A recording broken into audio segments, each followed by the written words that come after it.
Živijo. O čem pa bo danes tekla debata? Debata bo tekla predvsem o tem, da nekateri ljudje razmišljajo o tem, kar pač počnejo, na način, da so premalo plačani za tisto delo, ki ga opravljajo, in potem namenoma in nalašč opravljajo svoje delo slabše, ker mislijo, da s tem nagajajo šefu oziroma jim kažejo, da so oni boljši in da si zaslužijo boljšo plačo oziroma da če želi nekdo, da bodo več delali, jih mora boljš plačati. To je ena logika. Okay?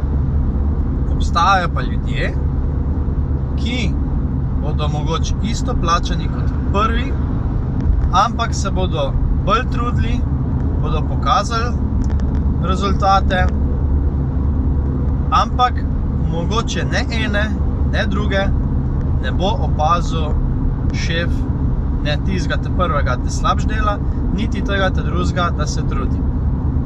Ampak, zakaj sem začel na tak način? Dajmo zgodbo malce obrniti. Pa ne zgodbo, ampak da vam bom prispodobo. Recimo, da ste vi športnik. Lahko ste nogometaš, košarkaš, se pravi nek šport, ki ima ekipo. Se pravi, da je več ljudi. In recimo, da vaš trener, selektor, kdorkoli, pač to je, tisti, ki izbira, kdo igra in kdo ne. Recimo, da ste v tej ekipi že eno leto in šef, trener, vas še vedno ni dal po enem letu igrati na tekmo. In zdaj ste vi jezni na njega. In ker ste vi jezni, se grdo obnašate in nalašč, kadar je trening, zaradi da boste pač njemu nagajali, boste metali stran, boste nalašč metali narobe, ne boste, recimo, zadeli koša, mimo gola boste brcali in tako naprej, ne bo se vam dalo teči, in tako boste šli počas, in tako nikdar v enem letu niste še igrali. Ok, zdaj pa recimo, da se zgodi, da pride neka tekma in na tej tekmi zaradi zdravstvenih razlogov, bolezni, dopustov, ne vem česa vse, je premalo igralcev in zdaj ste vi tisti igralec, ki mora igrati. Kako mislite, da boste igrali? Odlično ali izredno slabo? Koliko ste trenirali? Trenirali ste tako, da ste metali stran na koš, da ste mimo gola brcali, da se vam ni dalo teči, se pravi, nimate kondicije. In zdaj pride vaša priložnost, da se izkažete. In zdaj smo tukaj. Nekdo vas opazuje in vidi, da sploh niste tako dober, kakor so mislili na začetku. Da niti gola ne zadanete, koša ne zadanete, da nimate kondicije, da se sploh niste trudili tako, kakor ste govorili, da se boste. Po drugi strani, če vzamemo primer, da se trudite, da date maksimum od sebe, ne glede na to, a vas nekdo opazi na začetku ali ne. In recimo, da ste se trudili, zadevali koše, dajali gole, imate neverjetno dobro kondicijo. In zdaj pride isti trenutek, da se potrudite. Mislite, da boste imeli več možnosti, da zadanete koš ali pa da date gol.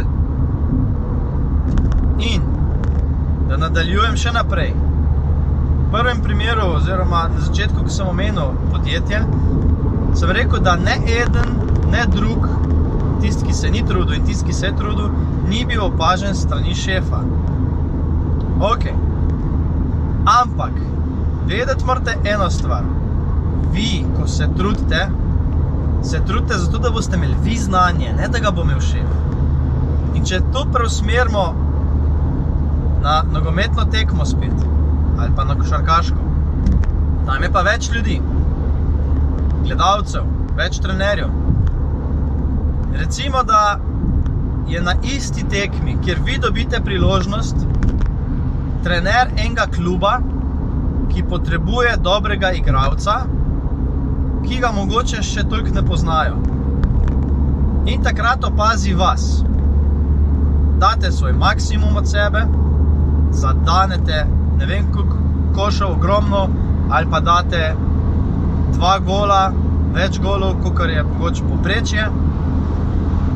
In kaj se zgodi? Po koncu tekme mogoče vaš šef, vaš trener vas ne pohvali, ker je pač za njega samo omenil, da ste tam. Kaj pa, če vas po tekmi potem nekdo pokliče, nek drug trener, pa reče, gledal sem vašo tekmo in se mi zdi, da ste izredno talentiran, izredno dober, kvaliteten igralec, a bi prišli k nam igrati. Zdaj boste pa rekli, ja, kaj pa v podjetjih? V podjetju me pa noben ne opazi. Če boste delali maksimum, kar lahko, boste v svojem delu tudi bolj samozavestni. To je dejstvo.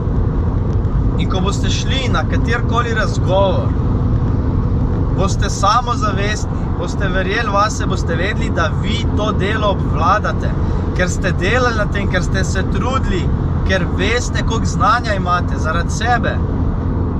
In ravno na tak način lahko dobite priložnost. Ali pa več priložnosti. Zdaj pa lahko razmišljate kot igralec, ki bo nalašč nagajal šefu, v bistvu pa nagajate sami sebi, ali pa boste oseba, ki se bo trudila, dala maksimum in bo nek drug trener, neka druga oseba opazila vaš trud, pa vas povabila k sodelovanju. Mogoče samo za razmislek, kakšne možnosti so. Ker jaz verjamem, da veliko ljudi se rado pritožuje, pa nič ne bi naredili za svojo spremembo. Nič ne bi naredili, da bi izboljšali svoje življenje ali pa svojo kariero. Vaša odločitev je, a boste kaj spremenili ali ne, a se boste trudili ali ne, to je popolnoma vaša odločitev. Dejstvo pa je, ko se lotevate nečesa novega, dajte se truditi maksimalno. Dajte pokazati maksimum, pa če se vam zdi, da tisti trenutek znate premalo, dajte se še učiti, navadite se. Znanja vam noben ne bo vzel. Pa še to je. Vi boste imeli še vedno znanje, ne glede na to, za koga delate, če že delate za koga. Če boste pa delali zase, če boste toliko dobri, da boste svojo firmo ustvarili, pa še toliko boljši. Tako da, odločite se sami, kaj boste delali v življenju, oziroma na kakšen način boste delali v življenju. Lahko ste, kot sem že rekel, tisti, ki bo nagajal šefu, lahko ste pa tisti, ki se boste zase nekaj navadili, pa vas bodo opazili. Slej ko prej vas bo nekdo opazil.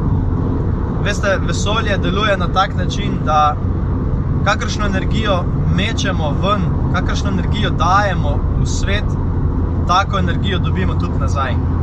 Res je, dobimo preizkušnje, dobimo v naše življenje tudi ljudi, ki nas bodo potovkli, potrli, ampak to je samo test, ali bomo res obdržali to svojo energijo, pa bili močni ali ne. In ravno na tak način rastemo. Tako da, želim vam en prekrasen dan in fajn razmislite, kako boste delovali v svojem življenju naprej.